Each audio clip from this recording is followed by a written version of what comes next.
coming in. So why don't we get started? My name is Sean Hall. I am the president and founder of the Life and Breath Foundation.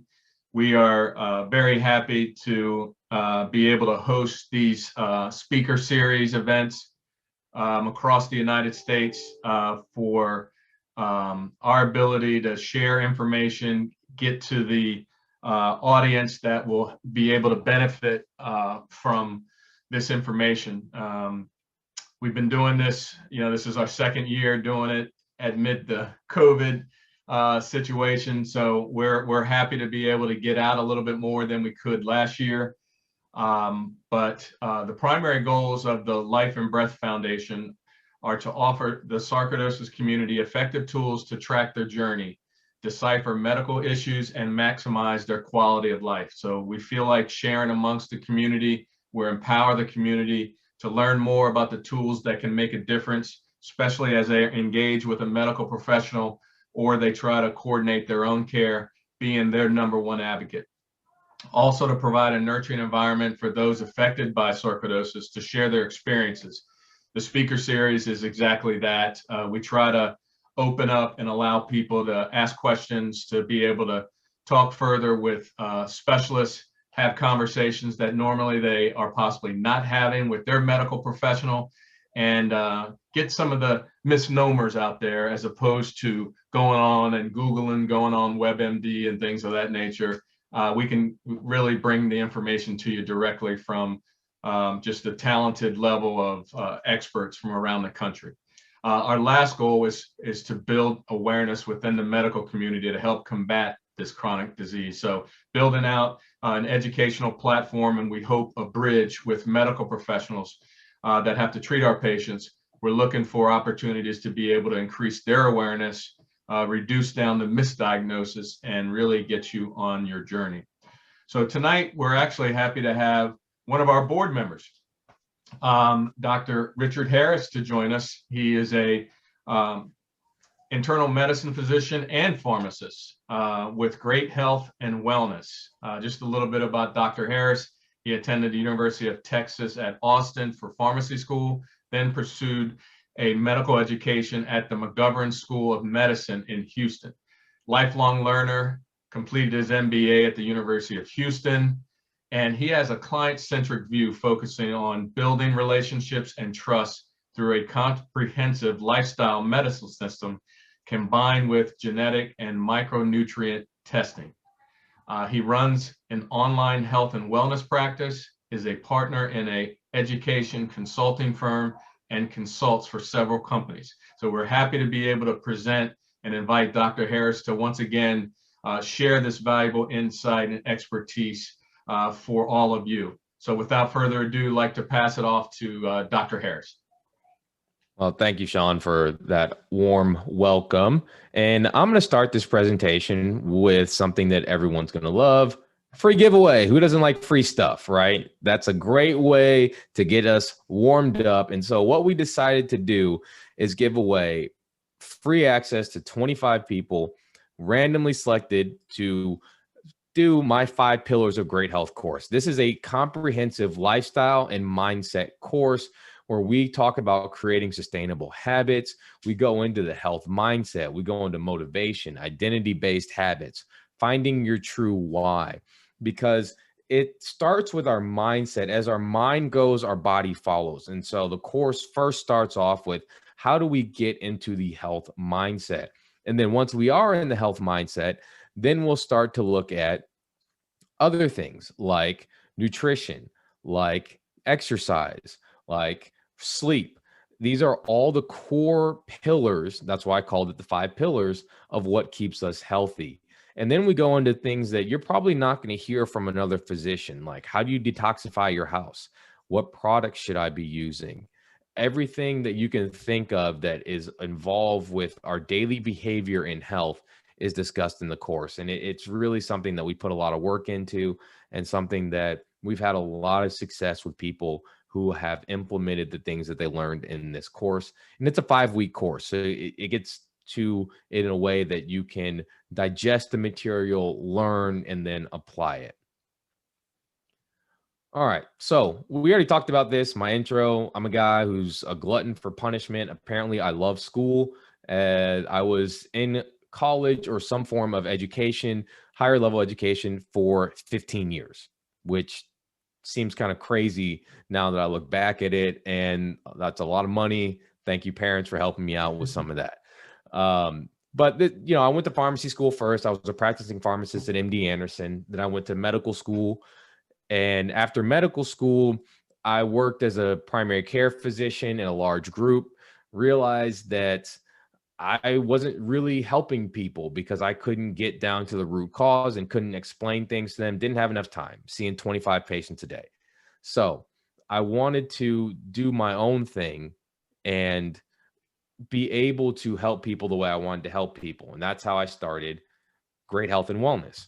So I do this through lifestyle medicine. I also do nutrigenomics, which is basically looking at your genes and your metabolism and crafting customized supplement plans. I also have a podcast, the Strive for Great Health podcast, that all talks about lifestyle medicine and the holistic approach to medicine.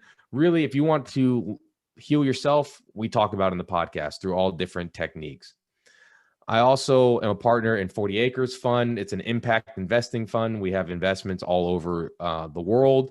And that's something that's really, really fun, getting to help people start businesses. I believe that small business is the lifeblood of the economy. And then I also do consulting, Harris Medical Consultants. I do content creation, business development, medical science liaison, and clinical advising. So that's me in a nutshell. Now, what are we going to talk about today? What we're going to talk about is, it piggybacks on the last thing I did. If you haven't watched the supplementation for sarcoidosis, you should go back and watch it. We dive into specifically what the data shows and what a lot of us holistic practitioners will do to help out with sarcoid.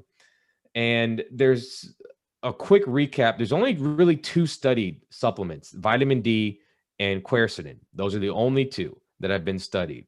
Now, there's a couple other ones that we use routinely, like turmeric and CBD, all things that help balance the immune system. So you can go check it out. We go more in depth about each of these things in that lecture. But what I wanted to talk about today is routine lab testing.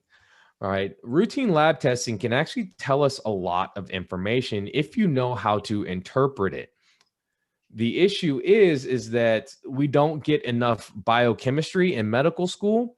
And so a lot of docs don't know what these labs mean outside of reference ranges. They look at the reference range, say you're inside the reference range and everything's okay. That's not necessarily the case. And so what we're going to talk about is, without doing any specialty testing, because there is a lot of specialty testing that we can do, but it's inside routine lab testing. What are some common nutrient deficiencies that you can see from routine lab testing? Okay, so this is something that most people will get done on a routine basis, a CBC. What that stands for is complete blood count. And with differential just means that you're getting the absolute numbers of the white blood cells. And the white blood cells are, your lymphocytes, your neutrophils, your monocytes, your eosinophils, all of those types. And then what's also measuring your white blood cells, your red blood cells. Hemoglobin is the part in your red blood cells that carries oxygen. Hematocrit is the part of your blood there's two parts of the blood. There's the stuff, which is like the red blood cells, the white blood cells, the platelets, and then the fluid. And that's what hematocrit measures. These next couple of things, MCV, MCH, MCHC, are measures of how big your cells are, the red blood cells. And so is RDW, it's how wide they are. Platelets are the little guys in the blood that clot. And then the rest, like I said, are immune cells. So that's what you see in a routine CBC. So what can we say about nutrient deficiencies in CBC? Well, if we have a low hematocrit, low hemoglobin, or low MCV, these are very commonly associated with iron deficiencies, and iron deficiencies are not uncommon. This is something that we see all the time in routine practice. And what we'll do is, if we see this, we'll order an iron panel. So this is something that will usually prompt further investigation to see if you are low on iron. Now, the other issue here is that a lot of doctors still practice the old way of iron supplementation, which is iron 3 times a day. What we know is that that's a really great way of wasting iron. There's actually evidence that shows you absorb more of the iron if you take it once a day or even once every other day. And the reason for that is iron has 2 mechanisms. One, the more the body sees, the less it absorbs. And the more it sees, the less it will process and make active. So that's how we can approach that as far as iron deficiency. The other thing that can happen with these levels is that it can actually indicate a vitamin D deficiency. And unfortunately, for some reason, vitamin D is not likely covered by a lot of insurance plans. A lot of people have to pay for this out of pocket, so it doesn't get done. But vitamin D is a hormone. It's a very important hormone. It controls for over 300 different genes in the body. It's associated with everything from heart function to metabolism to brain health to blood sugars. I mean, it's linked. Hormones have so many variable functions, and low vitamin D levels are implicated in a lot of different things, including autoimmune diseases. In fact, one of the reasons why you see a lot more autoimmune disease in northern places is because of a link because of low vitamin D. Like in Scandinavia, there's a lot more multiple sclerosis, but because of where they live, they make almost no vitamin D for most of the year. Now, low WBC count, what could that be an implication for? We can see this with B12 deficiencies. Again, B12 deficiencies are not rare. And I should back up. I should say what is causing these deficiencies. Iron deficiencies can be caused by lots of different things. Number one, it can be genetic. It could be low intake of iron. And we see this a lot in people who are primarily plant-based. The other reason it could be, and this happens especially in women, is because of heavy menstrual periods, where the body is not able to keep the iron stores high enough to make new red blood cells. What causes vitamin D deficiency?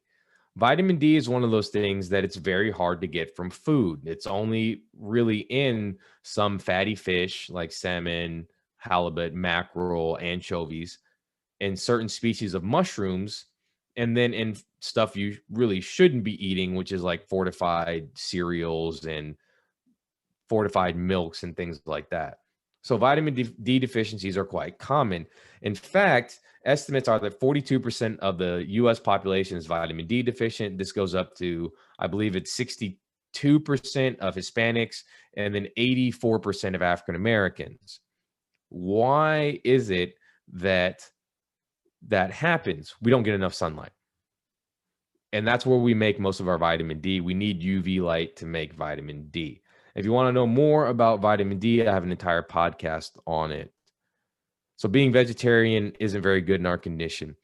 There's nothing inherently wrong with being vegetarian. The problem is that if you're vegetarian, you need to get your nutrients checked, because of all the meal plans, it is the most likely that you can get severe nutrient deficiencies: iron, B vitamins, folate, choline, zinc, magnesium. There's a lot of things that go into it. So I actually have a podcast where I link all of the nutrient deficiencies that you can get from being vegetarian or vegan and making sure that you check those things. All right, low WBC count. WBCs, the white blood cells, are the things that help us fight infection, right? There are multiple different types, and we listed a few types on the last slide. What can low WBC count mean? Usually we see this with vitamin B12 and folate. Both of these things are very important in lots of different functions, but one of them is making DNA, the building blocks of our cells. So if we're not able to make new DNA, our counts are going to go down. And so you can see vitamin B12 deficiency and folate deficiency pop up as either anemia, like a low hemoglobin, or you can see that as a low WBC count. Copper. Copper is a mineral that's very important for our bodies. It's important for our immune system. It's important for our metabolism. One of the things that we use to break down food into energy requires copper. Copper is good for our nervous system. And copper deficiencies can happen for a couple different reasons. One, if you take too much zinc, because they compete for absorption. The other is if we're just not intaking enough copper. And this can happen again in plants that are mainly vegetarian. B12 deficiency and folate deficiency can be either caused by genetics. There's lots of people that have genetic mutations in the things that help us activate and absorb B12 and folate. It can be caused by our dietary plans. If we're eating a lot of processed foods, if we're eating a lot of fast food, that stuff is devoid of nutrients. It's very high in calories, very low in nutrients. That's the most common cause of nutrient deficiencies, especially here in America. We live in a country that has excess calories and not enough nutrients in our foods. And it's not enough to just fortify the food with nutrients that are missing, because then it's missing cofactors. So eat real food. That food is nutritious. That food has all the vitamins and minerals that we need. And that can also help with nutrient deficiencies. Something else that can cause nutrient deficiencies, especially in B vitamins, is medications. And a lot of times medications like prednisone can be associated with B vitamin deficiencies and folate deficiencies. Now, zinc is the last one. Zinc deficiencies are not uncommon. Again, all of these things are not uncommon. And it doesn't mean that it's low enough that it's causing disease. It might just be not in the optimal range. Zinc is very important because it helps with numerous functions in the body, helps with our hormones, helps with our immune system. It also is involved with detoxification. A lot of these enzymes are things in our body that turn one thing into another. A lot of our enzymes need zinc to function.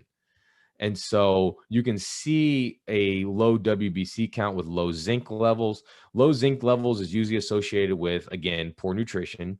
It's most of our most of our zinc is sourced from meat. That's where we get most of our zinc intake from. So being vegetarian or vegan, you can have low zinc levels. You can also get zinc deficiencies with inflammation. So one of the things that happens is because of zinc's role in helping with inflammatory processes, you can get zinc depletion because of that. And what happens also is when you have more inflammation, you tend to absorb more copper and less zinc, and that can actually cause more inflammation. Elevated MCV. This can happen with, again, B12 or folate deficiencies. This is something that we see all the time, especially in alcoholics. That's the prime area where you see these deficiencies. You also see it a lot in people who have had gastric bypass.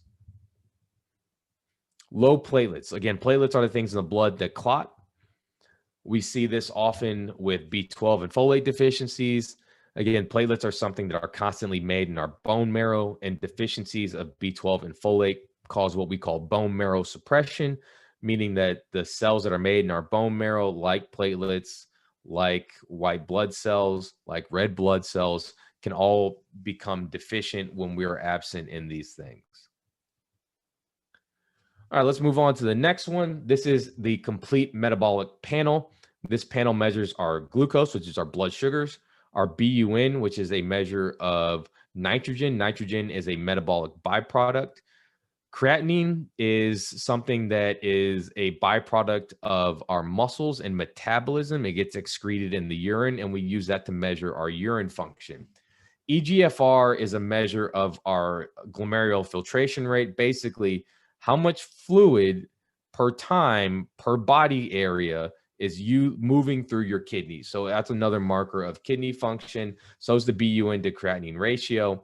Then you have your electrolytes, sodium, potassium, chloride. Carbon dioxide is a measure of bicarbonate in the body. We pay attention to this when people are low in this. It means that they're too acidic. And that's usually can be from chronic disease. It could be from inflammation. It could be from the foods that we're eating. We're eating too much of an acid load. We can see this a lot in people who drink a lot of sodas. Calcium, total protein is just measuring blood proteins, and albumin is the major one. Globulin, we look at this. These are our immunoglobulins. These are antibodies. That's mainly what we look at there. Bilirubin is a waste breakdown product made in the liver. And then alkaline phosphatase is an enzyme. It's one of the liver enzymes. So is the AST and ALT. Alkaline phosphatase is also in our bones, and AST is also elsewhere. The ALT is mainly involved with liver function. So what can we see here on the CMP that might indicate some common nutrient deficiencies? If we have elevated blood sugars or an elevated hemoglobin A1C. Hemoglobin A1C is a measure of our average blood sugars over the last 3 months. What happens is sugar molecules attach to things like proteins. And when we measure hemoglobin A1C, we're actually measuring what percent of this cell has sugar attached to it, basically. That's what it measures. And if it's high, like if it's above actually 5.5, that's when we start seeing insulin resistance, meaning that our body's not processing sugar well. And if it's above 6.5, that's when we can diagnose people for being diabetic. Glucose is the same. If you have a fasting glucose above 95, that is when the risk of developing diabetes starts. You have a 3x risk, higher risk of developing diabetes with a fasting sugar above 95. It already means that we're insulin resistant. And then above 120 is diabetic.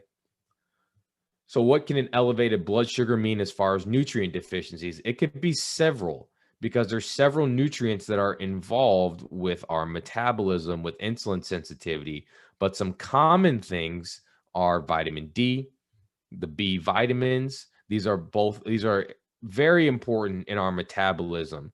And then magnesium. Magnesium is something that's involved with numerous enzymes in the body. Magnesium can affect our blood pressure tone. It can affect our heart rate and our heart rhythm. Magnesium is important for detoxification. So magnesium, and it's important for metabolism. So, and all these nutrients that you're hearing on my YouTube channel, I have videos talking more about these nutrients in depth. So you can head to my YouTube channel and check that out. But magnesium is very, very important. Magnesium deficiencies are not uncommon. It's estimated that up to 60% of people do not get enough magnesium from nutrition, and that 45% of people are actually magnesium deficient. And magnesium is one of those things, it's very hard to diagnose a magnesium deficiency because most of it is not in the blood. So when we check a blood magnesium, we are only getting about 1% of the total body magnesium. Most of it is in our bones and in the tissue. So if you have a magnesium level that's less than 2, you may be deficient. But that's what elevated blood glucose can mean as far as nutrient deficiencies. If you have a low BUN, creatinine, albumin, or total protein, this can be due to inflammation. This can be due to low muscle mass. What's the best magnesium supplement? I'm a big fan of magnesium glycinate or magnesium threonate. It depends on why you're using it. If you're using magnesium for like the relaxing effect for like anxiety or depression or things like that, then I would say take the magnesium threonate, otherwise magnesium glycinate. All right. So again, if you have low BUN, creatinine, albumin, total protein, this could be a sign of inflammation because you stop making these proteins when you're inflamed. It can also be a sign that you're not having enough protein intake. And I will see this a lot in elderly people as they have what we call sarcopenia or muscle breakdown, or you'll see this a lot in people who aren't getting enough protein. That's something that we classically see. Yeah, magnesium is not something that's going to be checked unless you ask for it. And that's why I tended to focus on these labs here, because these are labs that most physicians will generally check. You can ask for magnesium to be checked. Most of the time, insurance will cover that. Again, if it's less than 2, that may indicate that you have a magnesium deficiency. Low calcium. Calcium intake is another thing that most people don't get enough of. And the reason for that is most of the calcium in our diet came from dairy. And now there's been this huge anti-dairy push. Well, there are some people who are dairy sensitive. If you're not dairy sensitive, if it doesn't cause stomach issues or rashes or bloating or anything inflammation, there's nothing intrinsically wrong with dairy. In fact, full fat dairy has been linked to lower rates of cardiovascular disease. And that's because dairy has some beneficial things in it, like it has some good fats, like butyrate. Butyrate's one of my favorite molecules. It's wonderfully anti-inflammatory, great for brain health. It also has a good fats like CLAs, conjugated linoleic acid, which bodybuilders have been taking for decades because of its positive effects on metabolism. So there are some really good things in full fat dairy, and also calcium and vitamin D. But low calcium levels can be associated with low vitamin D. Vitamin D is extremely necessary for getting us to absorb calcium from the gut and getting calcium into the bones. So is vitamin K2. Vitamin K2 deficiencies are quite common because the major source of vitamin K2 in our nutrition is cheese. And again, people started backlashing against fats and dairy. So most people don't eat cheese. And I'm not talking about Kraft singles, which aren't even cheese. Kraft was in that lawsuit a couple of years ago. They can't even say it's cheese on the product, right? Because it's not. So this is eating like real cheese, and Munster cheese is actually the highest in vitamin K2. And then it could just mean low calcium intake. Vitamin K, low calcium intake, and that's mainly because of our nutrition plans, mainly because of dairy. I have hypercalcemia caused by sarcoidosis. I should not take vitamin D with that. Yeah, if you have hypercalcemia associated with sarcoidosis, then you don't want to take large levels of vitamin D. You want to make sure that you're not vitamin D deficient, but you don't want to take large levels of vitamin D. And so we talk about this in the other supplement discussion I did. There's some other things you can measure to see if you're truly vitamin D deficient, like PTH. If your PTH levels are abnormal, that can indicate an actual vitamin D deficiency. But yes, you should not, if you have sarcoidosis, do not start taking vitamin D on your own. You need to go see a physician, get your calcium levels checked, get your PTH levels checked, and see if you actually have a vitamin D deficiency. All right, elevated liver enzymes. This is the AST, ALT. This can be associated with low folate. It can also be associated with improper fiber intake or antioxidant intake. Because the liver is such a strong detoxification organ, if you don't have the right things to help the liver detoxify, like fiber is actually a wonderful detoxifying agent because it binds up the toxins that we eat. Insoluble fiber does. And of course, antioxidants help decrease inflammation. Vitamin B6 is a B vitamin that's important for a lot of different reactions in the body. It's especially important for making our brain chemicals, our neurotransmitters. So low vitamin B6 levels are associated with elevated liver enzymes, and low potassium levels. There is a marked potassium deficiency in a lot of people. We should be eating about 4,700 milligrams of potassium a day. The average American only eats 2,800 milligrams of potassium. One of the things that potassium does is it's very important for relaxing our blood vessels. So high blood pressure is associated with low levels of potassium. It's also just important for how our nervous system works in general. So being potassium deficient means our nervous system isn't just not going to work optimally. And again, this is mostly dietary, the reason why we have low potassium levels. If you have high sodium intake, and this is not like salting your food to taste, I'm talking about eating processed foods. That's where most people get their sodium load from. That can lower your potassium levels. And if you have problems with insulin resistance, that can actually impact our potassium levels. If you have low liver enzymes, this is commonly seen with malnutrition. So this is something that you can even see in overweight people. If you are overweight, doesn't necessarily mean that you have a good nutrient status. So like we talked about, processed foods, fast foods, high in calories, low in nutrients. So this is also something you'll check and see someone's nutrient status. Elevated bilirubin. Again, bilirubin is a liver metabolism product. If you have elevated bilirubin, this is going to sometimes be associated with B12 deficiencies and vitamin D deficiencies. And then low bilirubin is associated with deficiencies in the fat-soluble vitamins, A, D, E, and K. And fat-soluble vitamin deficiencies are not uncommon, mainly because we don't eat enough good fat. Again, there was that push against fat. Really, that was caused by the sugar industry. They paid off researchers to say fat is causing the problem. Even the AMA, the American Medical Association, came out a couple of years ago and said there's no good data to say we limit fat intake.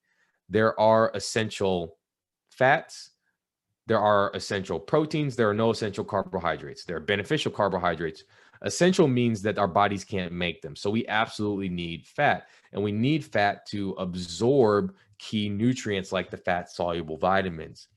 And then bilirubin is actually made from cholesterol. It's a cholesterol byproduct. So if we don't have enough cholesterol, then we're not going to make bilirubin, and then we're not going to be able to absorb the fat-soluble vitamins.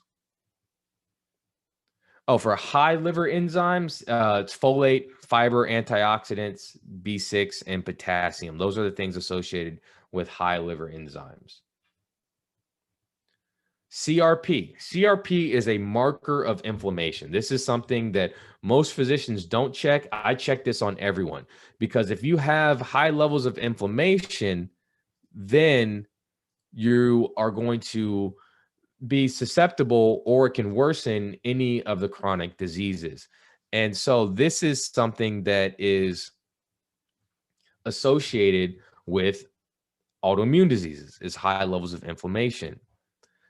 Now, markers of inflammation, the CRP, some of the things that I will see and know that this is an issue is antioxidants. Antioxidants help decrease inflammation. So this is a nutrient. Are we getting enough antioxidants? Are we getting enough blueberries? Are we getting enough berries? Are we getting enough veggies? Are we staying away from pro-inflammatory foods? Omega-3 fatty acids. This is something that's very important. We don't have, when we eat fat, most of us don't eat enough good fats. And the good fats are the omega-3s. Our ancestral nutrition plans had like a 1-to-1, 2-to-1 omega-6 to omega-3 ratio. Omega-6s are the pro-inflammatory fats in general. This is just generalization. It's not the case for all of them. Omega-3s are anti-inflammatory. The average American has a 20-to-1 omega-6 to omega-3 ratio. That's why so many people are inflamed. One of the contributing causes. The number one culprit of this is processed food and processed seed oil, like canola oil, sesame oil, that type of thing. When you're cooking, and this is all this is in the wellness classes that I have, use olive oil, extra virgin olive oil, extra virgin avocado oil, or use things that our ancestors used: butter, ghee, lard, coconut oil. Those things are stable to high heat. And again, the saturated fat intake in those is not generally, for most people, something to worry about. There are some people who have a genetic predisposition that increasing saturated fats will increase their cholesterol. If that happens, then we just say, okay, eat more monounsaturated and polyunsaturated. But if you're just going to cook with one thing and one thing only, just cook with olive oil. It's also really high in antioxidants. Some of the people I know that are malnourished, who have a lot of inflammation, I tell them take a shot of olive oil every day. That's what I used to do when I wanted to gain weight, when I was trying to put on weight for a 600-pound deadlift. I just took a shot of olive oil every night.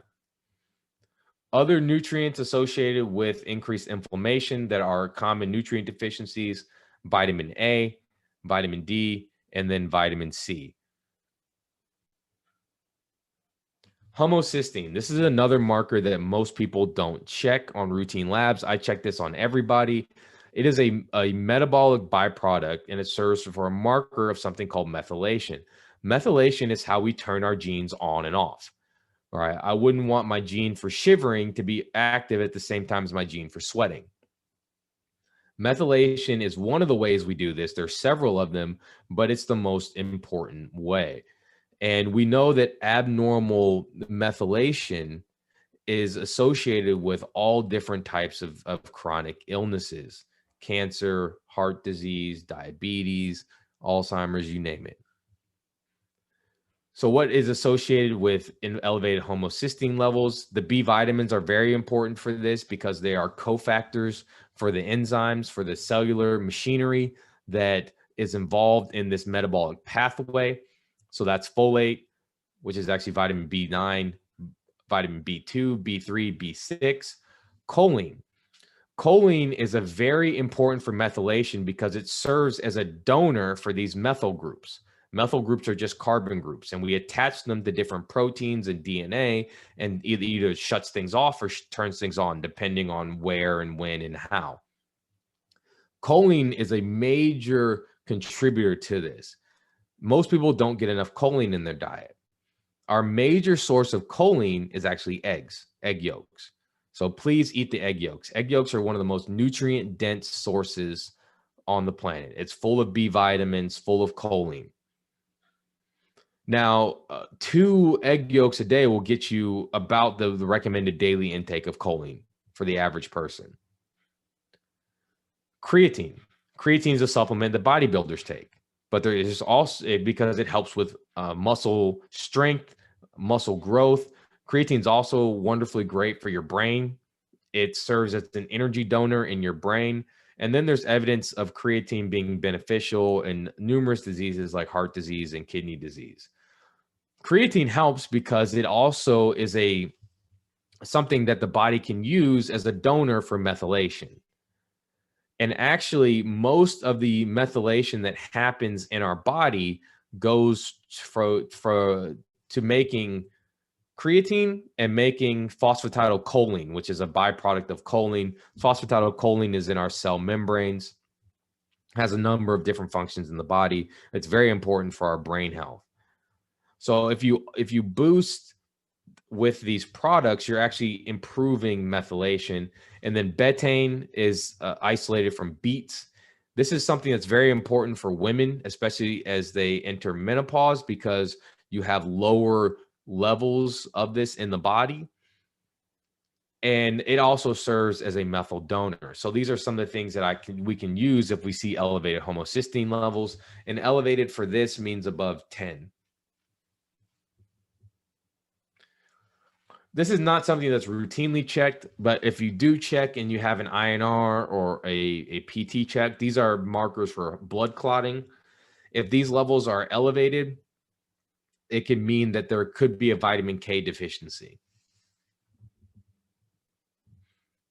So let's talk about thyroid. And this is something that's actually quite common these days, is low thyroid hormone levels. Well, what are some nutrients that are associated with low thyroid hormone levels? Selenium. Selenium deficiencies are not uncommon. We don't get enough selenium in our diets. Most of our selenium comes from eating fatty fish, like salmon, halibut, cod, mackerel, not cod, mackerel, anchovies, that kind of thing. All the cold water fish. Selenium is very important for detoxification, extremely important for detoxification. Selenium is used in a bunch of proteins called selenoproteins. And the thyroid actually has the highest concentration of these things because it makes sure that the thyroid is not overstressed and damaged by what we call free radicals. Free radicals are byproducts of metabolism.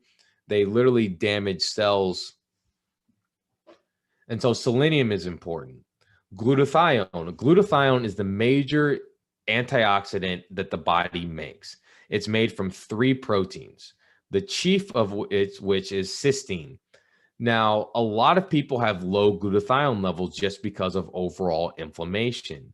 This is something you can check on specialty tests. I check it all the time on my genomics testing. But low glutathione levels means that the body's just chewing through it to fight off inflammation. And we only make a certain amount of it per day. So making sure that we're eating the right vegetables, eating the right antioxidants, getting enough protein, which is important, will make sure that we have adequate glutathione levels. Vitamin D. Vitamin D is very important for thyroid function. It's very important for making the thyroid hormones and activating the thyroid hormones. So this is one of the things that I'll make sure of in people who have thyroid issues is that we make sure that vitamin D levels are okay. Yes, creatine raises your creatinine because creatine gets turned into creatinine. So people who take creatine, like I take creatine, will have a higher creatinine. That doesn't actually mean it changes your kidney function. In fact, there's data that shows it helps protect the kidneys. It's just something to be aware of. But I'll see this all the time. And if you're unsure, you can have people stop the creatine and then recheck the levels in 2 to 3 weeks, and it comes down. But that's something to be aware of. I actually had a doctor tell me I had stage 3 kidney disease. And I was like, I don't have kidney disease. I take creatine. And they're like, well, that doesn't matter. Again, a lot of docs, unfortunately, forget basic biochemistry. And that does matter when you're dealing with health. And then iodine. Iodine deficiencies are not uncommon, especially in people who are trying to be healthy. The problem with Himalayan rock salt and Celtic sea salt is it doesn't contain iodine. In fact, the US government put iodine in table salt because table salt was ubiquitous. Lots of people were using it. And because we weren't getting the regular sources of iodine in our nutrition plans. Historically, we got most of our iodine from fish heads and eating seaweed and kelp and those type of plants. Most Americans are eating fish heads, seaweed, or kelp. So this is something you can easily check with a urine iodine to see if you have enough iodine levels. I've seen plenty of times where people were put on thyroid medication. You do the testing, they just have low iodine and low vitamin D. You fix both of those and their thyroid function normalizes. Testosterone. This is something that I do a lot of. I do a lot of testosterone replacement. In fact, I'm launching a company that's focusing on specifically this. We're beta testing this right now. But there are several nutrients that are associated with low testosterone levels, and you see low T popping up all the time. Vitamin D. There's some data that shows you can increase vitamin D by like 20, 25% just by fixing the vitamin D. Antioxidants. Again, if we have inflammation, it shifts what we make. It's like if you think about World War II, right? All those factories were taken over and started making war materials. And that's what happens with inflammation. Inflammation shifts us over from making the stuff that keeps us healthy to making war materials. And eating enough antioxidants is something that can help with testosterone levels. Zinc. Zinc is very important for making testosterone. It's important for the hormone that tells the brain, the hormone from the brain that tells the testicles to make testosterone. And then for a lot of other supporting factors. Same thing with magnesium. And then omega-3 fatty acids. Testosterone and all of our sex hormones are made from cholesterol precursors. And if we have enough cholesterol, if we have enough good fats, if we have the right anti-inflammatory fats, we will make more testosterone. Lipid panel. Dyslipidemia is abnormal lipids, and this could be elevated cholesterol, low HDL, high triglycerides, high LDL. Now, a lot of times the cholesterol panel is fundamentally read wrong. And I have a podcast that talks about exactly how you read a cholesterol panel, what to make out of it, and what's the danger. High cholesterol is not a disease, it's a symptom. And typically, if you have a little bit higher cholesterol and you have no inflammation, then that doesn't lead to sticky arteries. So it's the inflammation that or insulin resistance that causes cholesterol to get sticky. Because the cholesterol system by itself is not a boogeyman, it's a transport system. That's all it is. It moves nutrients from the blood to the liver and then from tissues back to the liver. Anyway, so if there's abnormalities in your cholesterol panel, what could that mean? Antioxidants, again, inflammation, shift this. Inflammation raises our cholesterol levels because when there's inflammation, it means the body's trying to recover from something. If the body's trying to recover from something, it's going to activate the transport system to bring more nutrients to the tissues. So that's how inflammation levels lead to higher cholesterol levels. It's a natural response. Fiber. Fiber can help lower or regulate our cholesterol system. Vegetable protein has also been associated with improvements in our overall cholesterol and lipid panels. Vitamin D, again, it's a hormone responsible for so many different things, including our metabolism and including our lipid regulation. The B vitamins, especially B12 and B5, again, metabolism. These are a transport system, but they're also involved with metabolism of fats and fat soluble vitamins. And then magnesium is also very important for a lot of the enzymes that help put these things together. Now, these are some things that you can commonly directly test and ask for, and most of the time your doc will order these. B12, folate, a lot of labs now will do an omega-3 ratio. You can order magnesium, you can order vitamin D.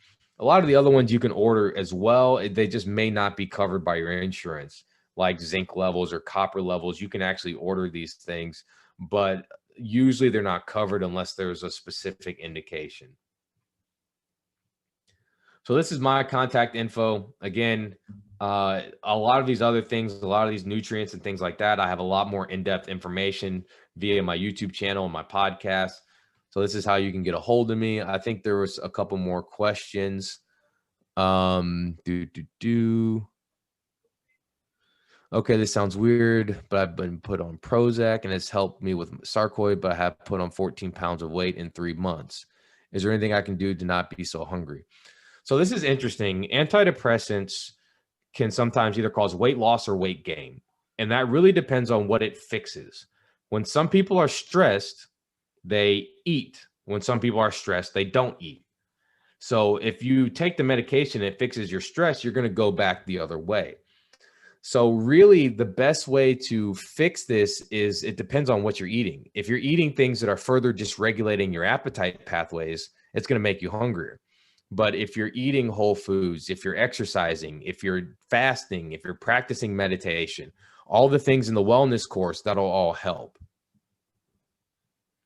And then same thing for fatigue. A lot of fatigue is related to the body is not generating energy efficiently from the foods we're eating, because that's what gives us energy. It's food. And I like to tell people, if you're putting the wrong fuel in your body, you're going to get bad outcomes. If you have a diesel car and you put regular gasoline in there, you're going to have problems. All right. If you got an electric car and you put gasoline in there, you're definitely going to have problems. So it's putting the right fuel in, and that's how we can create energy.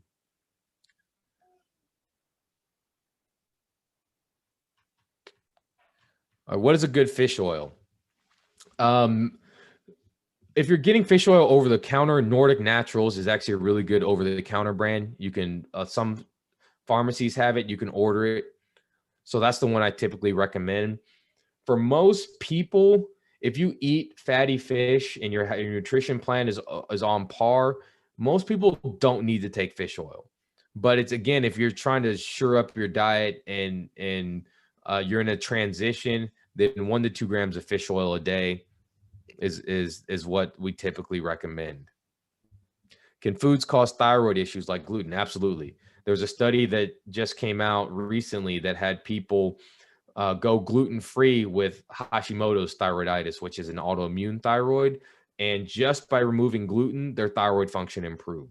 And there's other evidence that shows that even eating gluten once, if you have that autoimmune thyroid issues, can cause your thyroid to be off for up to 6 months. So any of the people who come to me and they have autoimmune thyroid issues, I typically recommend they go gluten-free. Now, some people will recommend they go dairy-free as well. I don't typically recommend that because there are some benefits to full-fat dairy. I say if we are going to do dairy, we do whole food dairy, not processed dairy. So like 2% dairy, skim dairy, that's not dairy, that's processed milk, right? Go full fat yogurt, full fat milk, unprocessed or Greek, something like that, that's not been processed. And yogurt is one of my favorite things, but it's also one of my least favorite things because it's very easy to get the wrong yogurt. A lot of it's loaded with sugar. So just get regular old plain yogurt, put berries in it, put cinnamon in it, put a little bit of honey in it, mix it with some nuts. There's a lot of ways that you can enhance the flavor. Can any supplements help with anxiety? Absolutely. There's a lot that can help with anxiety. Some of my favorites are, there's a product called Emotional Wellness by Pure Encapsulations. It has like 5-HTP. It has GABA. Lavender and chamomile can actually help. B vitamins have been shown to help. Omega-3s can help. How often should I get lab tests redone? It really depends. There's no right or wrong answer to this. It really depends on what you have going on. And that's something that you have to discuss with your physician. It could be as often as monthly to as little as a year. And for the anxiety question, I have a podcast that talks about that more. Is turmeric, curcumin good for inflammation? Absolutely. If you've got the right type, you don't want to get a cheap turmeric or curcumin supplement. So typically I recommend, if you're interested in supplements, you don't buy them from Amazon. You don't go to CVS or Walgreens or anything like that. Go to a holistic pharmacy, or I have an e-store that has all of the high quality supplements. I don't really care to make money off supplements. I have them discounted. If you buy something from me, I make like $1. I just want people to have access to high quality supplements. What do I think about CoQ10? Yeah, I talked about CoQ10 a lot more in the last supplement discussion we did. It's a great anti-inflammatory, great for blood pressure. I have a episode on my YouTube channel that goes more in depth about CoQ10 and what it does. But it's really, coenzyme Q10 is very important for metabolism. It's also very important as an antioxidant.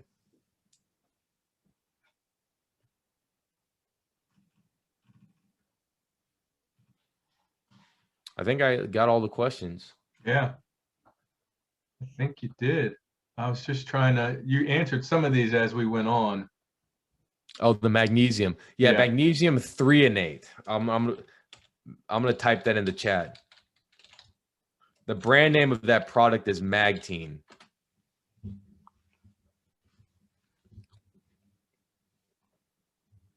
It's a little bit more expensive than the glycinate. I take the glycinate. I don't even take the threonate version. Yeah. But I don't take it for mental health reasons. If I was going to take it for mental health reasons, I'd take the threonate. And the reason for that is the threonate actually gets into the brain well. The other forms of magnesium don't cross into the brain that well.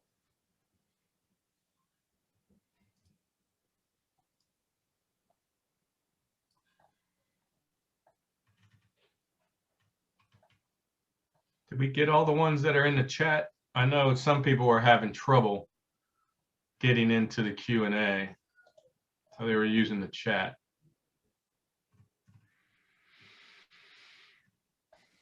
I'm going through there now.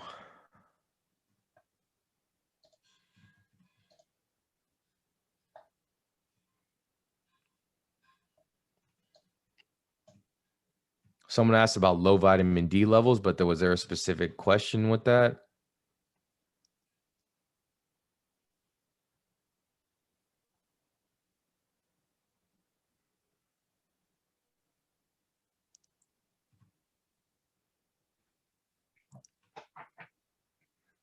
I saw someone talk about migraines. Yeah, migraines are very complex, but lifestyle medicine is actually very, very good for migraines. I had chronic migraines for years. What actually cured my migraines was I started getting into ketosis infrequently. And there's actually a lot of really good evidence on ketosis and being able to cure migraines. Ketosis is also something that's profoundly anti-inflammatory.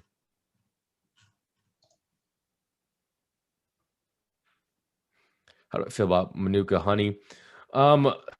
Honey is one of those things that in low amounts, it can be good. There's a lot of good nutrients in honey. Propolis from bees is amazing and profoundly anti-inflammatory and antimicrobial, but it's still straight sugar. So it's not something that you want to overdo. I get a little bit of local honey and I put that in my buckwheat, or if I'm making a dessert, I use the combination of dark chocolate, almond butter, and a little bit of heavy cream, and just melt that, and that's my dessert.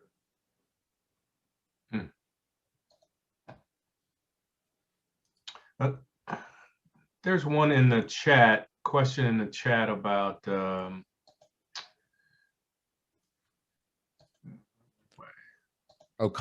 I love collagen, yeah. but I don't take collagen supplements. I just use bone broth. I make my own bone broth in my air fryer from all the bones that I accumulate from like chicken thighs and ribs and any type of bone-in meat, something like that. But there's a lot of good evidence coming out about collagen and joint health. But it's also good for your skin. Collagen's like the building block of the entire body. And for most people take it for skin health and for joint health.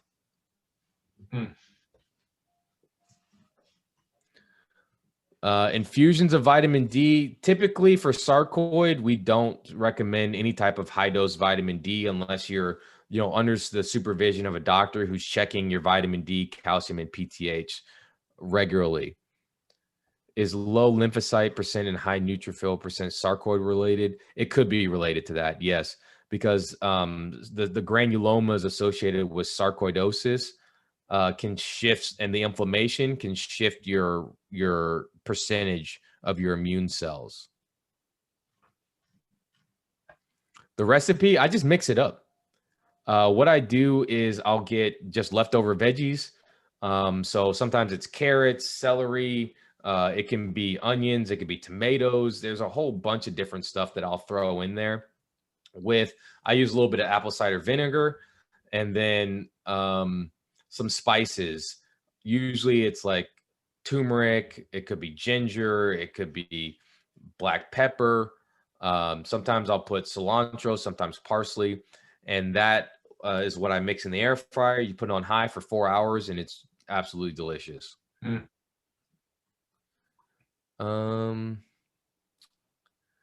For collagen, again, I recommend full collagen products, so as close to natural as you can possibly use.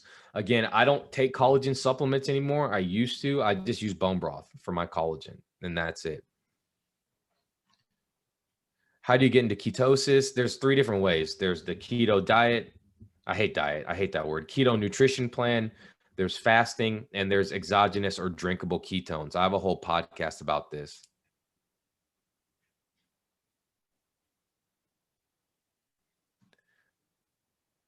No, the vitamin D thing is actually, it's bigger than people think. I mean, the data on the relative risk for COVID infection was highest for low vitamin D. It was even higher than age, right? I think age was a 9.6 times increased risk. Vitamin D deficiency was like 15.5.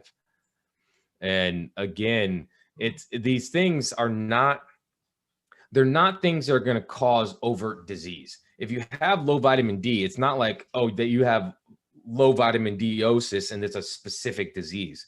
But what it's going to happen is when you have nutrient deficiencies, systems are not going to be optimal. And when systems are not optimal, it can worsen or accelerate the progression of disease. And again, vitamin D is not a vitamin, it's a hormone. If I came to you and said, hey, your steroid hormone D is low, you'd be like, steroid hormone? Oh man, that sounds really important. But if I say, oh, your vitamin A is low, you're like, vitamin, is that a big deal or is it not deal? It's like me saying, oh, low testosterone or low thyroid hormones is not a big deal. You'd look at me like I was crazy.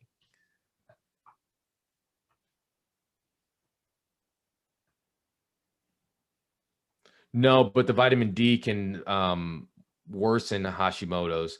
Again, low vitamin D is linked to autoimmune diseases because of the regulatory effect it has on our immune system. Vitamin D is necessary for our immune system to ramp up, but it's also necessary for our immune system to calm down. It's like the gas and the brakes. And a lot of things that regulate our immune system are like that, because you need your immune system to pump the gas to go, but you don't want it to go too far. Vitamin C is really important for that as well, actually, for revving up the immune system and then slowing it down. Yeah, vitamin D is huge for MS patients. Yeah, there's a very good link between low vitamin D and MS, and then supplementing vitamin D and actually better incomes in MS.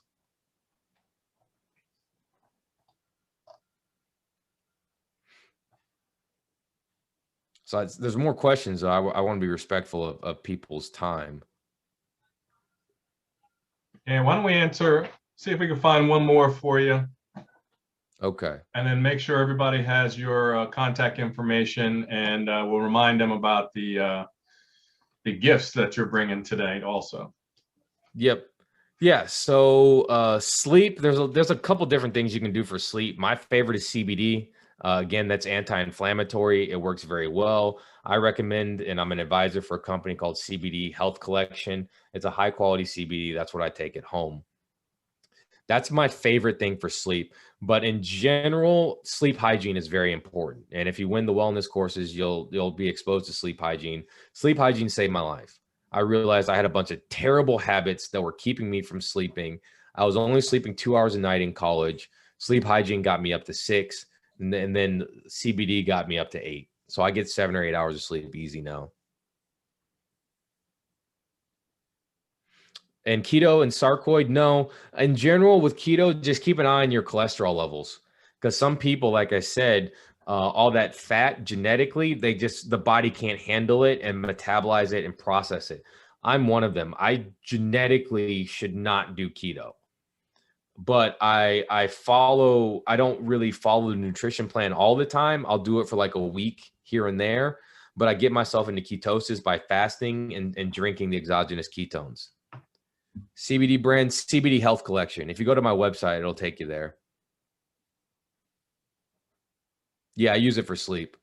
I also use it for recovery, and I use the topicals for joint pains and joint inflammation.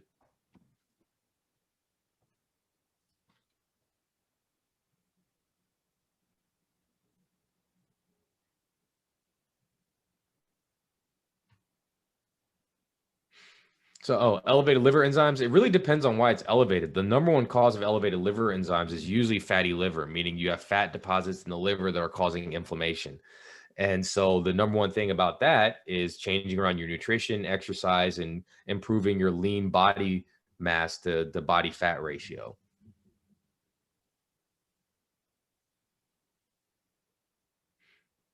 And again, a lot of these questions that you guys have asked on here, I have a lot more in-depth information in my podcast and on my YouTube channel about these things.